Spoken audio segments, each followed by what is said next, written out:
Well, guys, I just got back from a run. The dog's got some of her spunk out of her. I got some of my spunk out of me. And now we're ready to think again.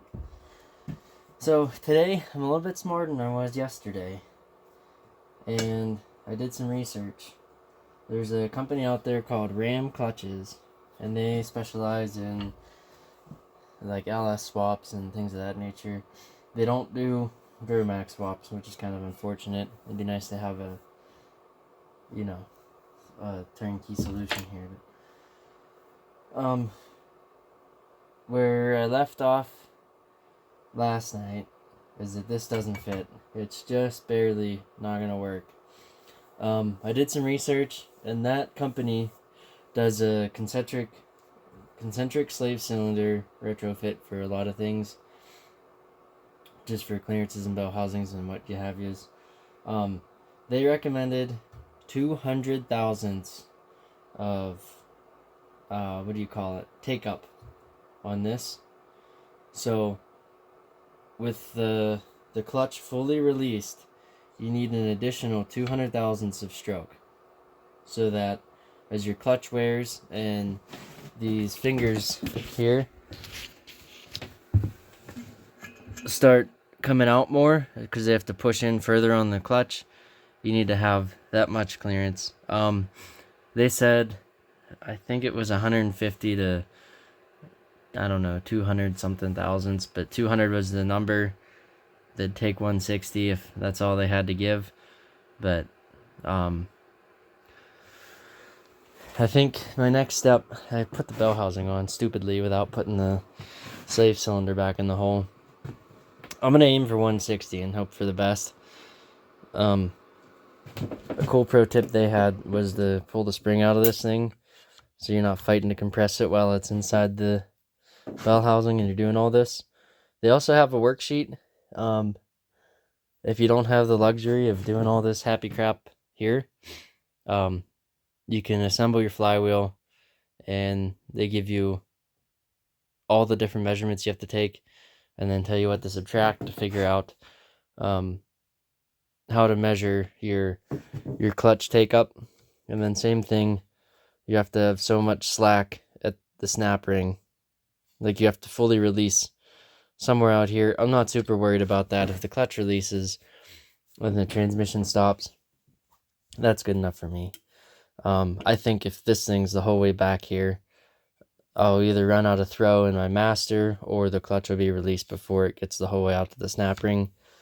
So without further ado, I'm going to take my bell housing back off, put my now unsprung slave in there, and then I'll put my bearing retainer back on this housing, push it in till it contacts, and then measure this distance, and that'll give me my take up.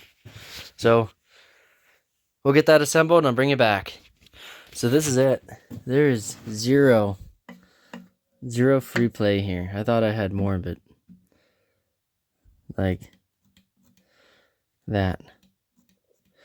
I can grab a dial indicator, but that's still pushing up against it some. You know, if you let it relax, it comes back out the flush.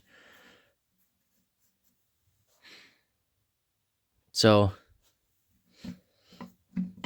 yeah, that's not super good. 200 thousandths is, well, I don't know, I think it was like a 16th. That was my, or not the 16th, that's 06. 3/16. That was going to be my bogey number. Another 1/8 inch on this bell housing would be awesome, but I don't really want to stack bell housing spacers, and I also can't find a 1/2 inch bell housing spacer. So yeah, these pins are flush as it sits, so I'd have to find longer, even longer yet pins. I don't think that's in the cards. So there's two options I can do here to get more clearance in there. The first option is have the flywheel machined. If they could take 100 thou off the flywheel, then you still have the issue of the input bearing not having enough. So and take 100 thousandths off the input bearing retainer. I think I'm going to try to take all 200 off of my bearing retainer with my little lathe. That's kind of why I bought that thing. I was hoping I didn't have to use it, but at this point I don't see many options forward that result in having this work out. I can try pulling the spring out of this one, but fully compressed, I think it was longer than the Duramax one. So I'm a little confused on how that guy did it, unless he ran a 6.5 pressure plate and got different dimensions. Yeah, so kind of a bummer. I really thought that this was going to go really smooth. I think I might have even said something along the lines of, this is so easy, I don't even know why people worry about it. So I don't know, that's my path forward, because I got really low resistance that got going that way, considering there's a lathe right there. Oh, I was gonna use this guy. I'll set up the dial indicator somehow and just measure what that little bit is, just so that maybe it'll gain me a couple thousandths, you know, so that I don't have to go the full 200 on that input retainer. Like I said, I'll probably aim for 150 and go from there. But cool part about that is now I can stop short of the snout, leave it out some, and it'll center that slave cylinder on the pilot bearing without any effort. So that's kind of a nice little feature that'll come out of it. I'll take a video of that. I don't know. It kind of sucks. I'm really disappointed that it didn't just go together. I was hoping you would be able to do this with just shop tools. I'll take a video of turning it down so you can watch me fuck it all up. And I don't know. For how much you'd have into this whole swap, this is probably beans. I'm sure you could take that retainer to a freaking machine shop and they would turn it down for you for $100 or something. It's not like it's the end of the world. And that retainer's only $50 or something, or maybe $100. So if they fuck it up, turn it too small, you can always, you know, get another for cheap. That leaves this left. If I'm this far into it, I don't know if I should just swap that input shaft now for 1 1/4 inches, or if I should wait till I twist that one off and then put 1 1/4 inch input shaft in. I already have the clutch that fits, and I kind of have 2 clutches here that don't fit, so I can always wait till I screw something up and then deal with it. But it just sucked to be going down the highway pulling a trailer and have that be my failure mode, because now you're toast. You gotta come back out with another truck, bring the trailer home, and then go back and get the truck off the road and pull the tranny out and fix what you should have did while you were doing this whole swap. $200 seems like pretty cheap insurance, and the Dodge clutch looks very identical. I keep using that word. Looks very similar to the impact clutch that I bought for the 6.5. So I think it'll work dimensionally inside the pressure plate, but I mean, that's another can of worms I'd have to figure out. If I buy anything, I should buy the Dodge clutch first, make sure it fits before even trying to put the input shaft in it. So I don't know. I'm torn. I'll probably just run with this one since it's here and it's new and it's not wore out. But I'm really torn on that aspect too. It's just another $200 well, $300 after you buy the clutch, and I don't know. Oh well, enough yakking. Let's get to turning. I'll put you down, and then we'll set up the bench with the lathe, and I'll get that thing in and show you how I learned how to turn this thing down on YouTube real quick. Alright, here's kind of the setup I got going on. I got the dowel indicator on the machine surface, and I zeroed it. So if we go down to the step, we're at 40 thou. So that's 60 thousandths right there, right? From here, at 0, there's 60. And then if we start coming down this ramp, you can see where the 100 thousandths mark is going to be. That's kind of a heavy cut on this thing. I'm a little worried about this. I don't know how thick how meaty this thing is.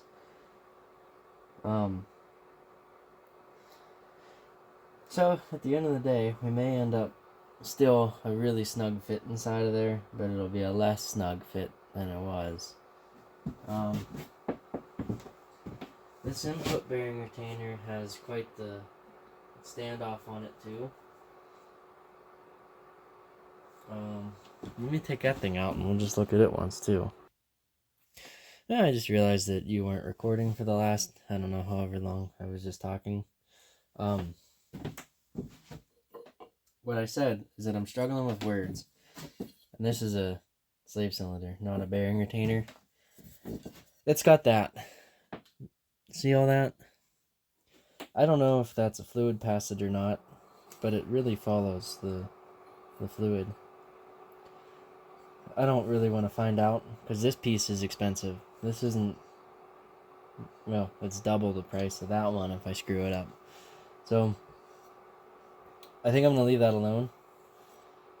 I don't know. I don't know what I'm not. I'm not a machinist, that's for damn sure. Anyhow, we'll go here. Not super confident in my abilities here. So, it is what it is. I guess we gotta find out one way or another. I'm gonna chuck her up in the lathe. I'll at least turn the 100 thousandths out of it. We'll put it back in and see what it looks like. And maybe I'll just leave it at that. And, you know, if the clutch wears that much that I quit releasing, then I guess it's time to put a new clutch in. At that point, I can get the flywheel resurfaced, and everything will be happy. It'll be 100 thousandths on both ends. I don't really want to get my brand new flywheel machine. I don't know why, but I don't. So, I'll see how bad I can destroy this first. And then I'll go get my brand new flywheel machine, and I'll buy a new one of these and pay double. So, no more talking. Let's put her in the lathe. Well, I just learned something pretty fancy. This guy here, you're not going to believe what he is. He is 1.15. See that? You know what the 1 1/4 input shaft is? 1.21. That's 60 thousandths for all the people in the back that don't know. So the 1 1/4 won't fit inside of this. I would have to cut this off completely, and then good thing we got a lathe. So at that rate, I'm gonna stick with the 1 1/8 input shaft. I ain't gonna fuck with that right now. We'll just try to get this thing assembled and move on to seeing if it runs. And when that's all said and done, we'll do injectors in it because it's an LB7. Now we're going in the lathe. So, are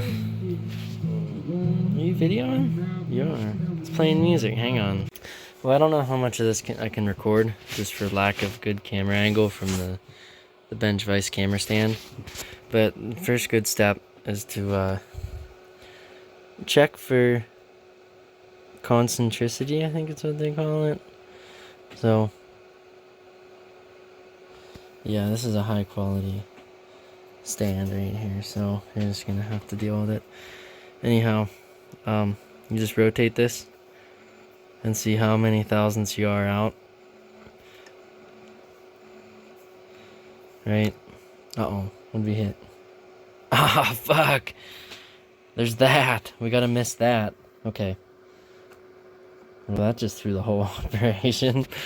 Well, fellers, we interrupt your your regular scheduled broadcasting for a piss break and some northern lights. Check that out.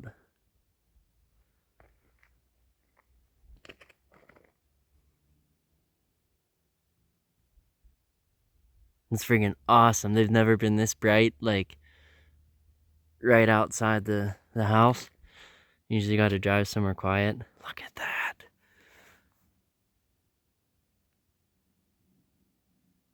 That's freaking phenomenal with a capital F.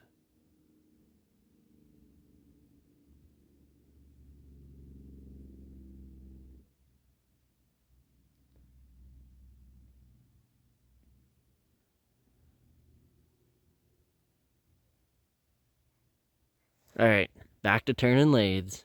Okay, well, we're back in here at the lathe, and here's my final tolerance. I think 3/1000 is acceptable, considering what we're doing. I ended up going off the bearing race, because this has a chunk in it. This is not the same concentricity as this, so I didn't know what to go off of. I figured that's gonna center the input shaft bearing, so that's a good number. This is 6/1000 right here.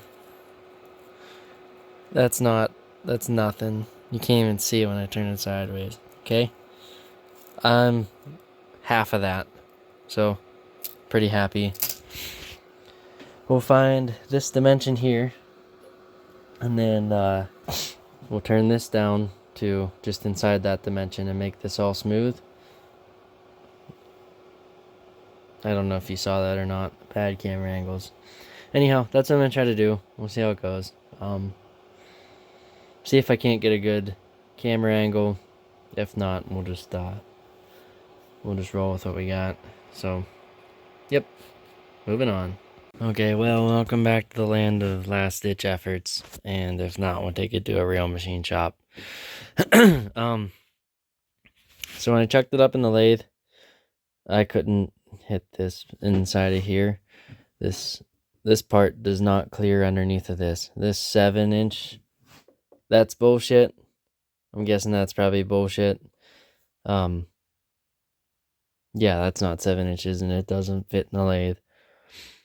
So, I ran a 3/8 bolt through the center of it with a washer on this side and a bunch of shit over here. And now I can't turn off my bearing surface. So, this seems to be a pretty true number. I got it within a couple thousandths. I don't fucking know. I'll cut it somewhere down to where it needs to be, and then measure. I'll flip it back around in the chuck somehow. I don't know. And then measure this and see if they're anywhere near matching. And then if not, I guess I'll just turn it the whole way down to this dimension. The goal is to take this out. If I can go smooth from here to there, I'll be happy tonight. And then, I don't know. It seems, I don't know where the other cutter's at, but this is what China gives you. That was from just trying to turn a freaking nut down. So I'm sure I'll go through all of these in this little process, 10/1000 at a time. And my final dimension is 1.560. So I'll start, that's like right at this taper here. So I'll just stop shy of it the whole time, and then stop, check it, see what everything looks like, and then go from there.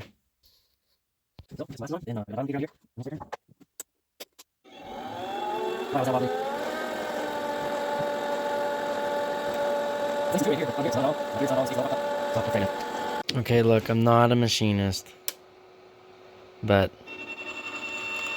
we're within 10/1000 here. If I move this over to here,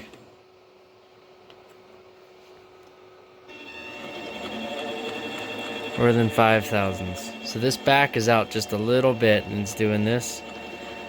I think I can fucking live with that. So I was gonna give myself 10 thousandths clearance on that thing. We'll see what happens. I'm gonna try to turn this thing tonight. We'll also see what happens. Buckle up, guys. This is gonna be wild. I don't see this going very well, but hey, can't learn if you don't try, right? Bring this guy in.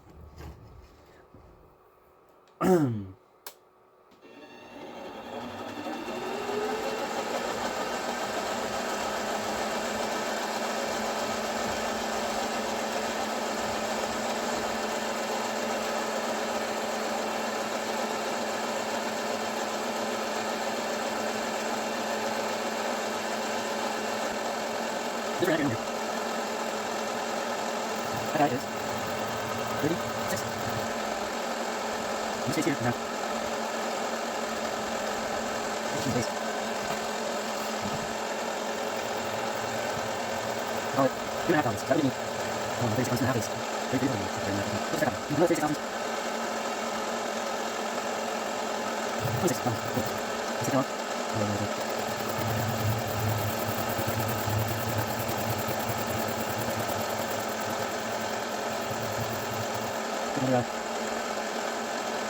5 thousandths.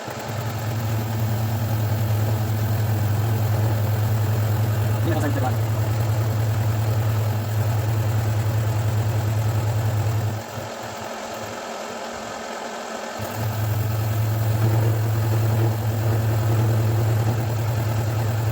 Yeah, I think we're a lot more. Let's go 5 more.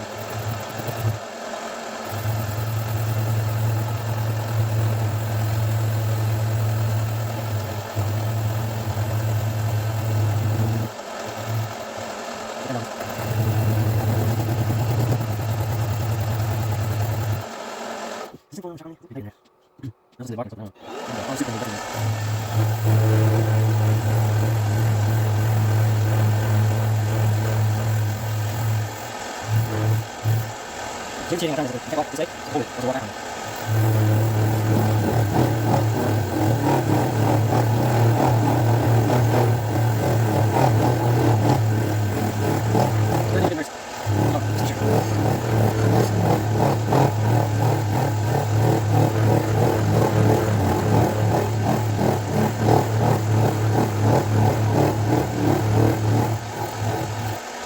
Now, around. Not nasty marks. They're very powerful. Put them down. Just see what they're going to see. Around here. And you only got this here. Which is my first time today. Let's see if I can control this thing. If I can there, probably not to change stuff after all that stuff. Yeah, but never got lost in the video. I haven't lost yet. I haven't lost my doing. If I pass all that. I see. Look at this.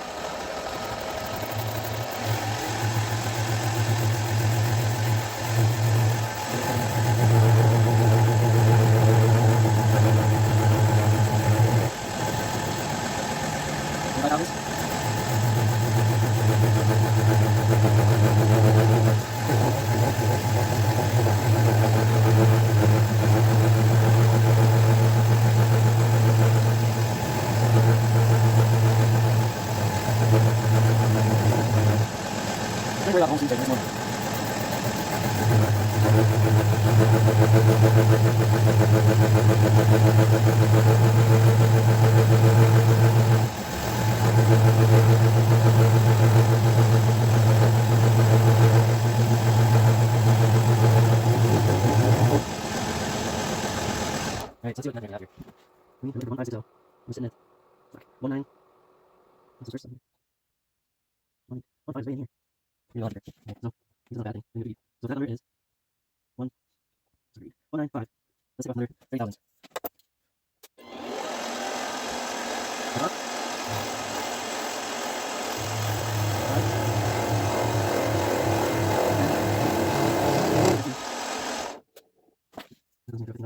Oh, we got 300,000. 95. That's 1.962.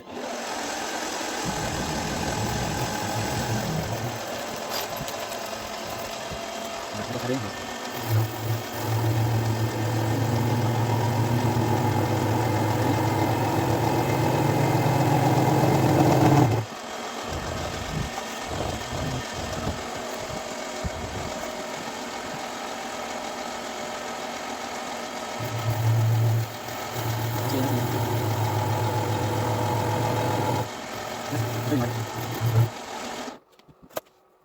3 more, do this. 1, 9, 2. You gotta take off.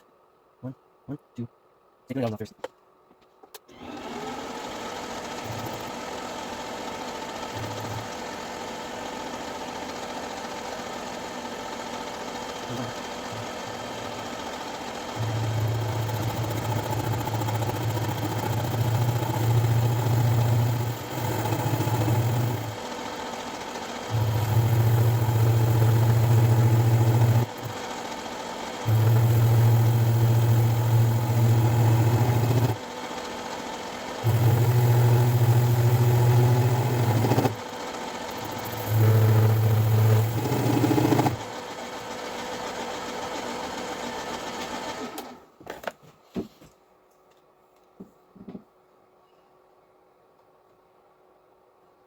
One, 8.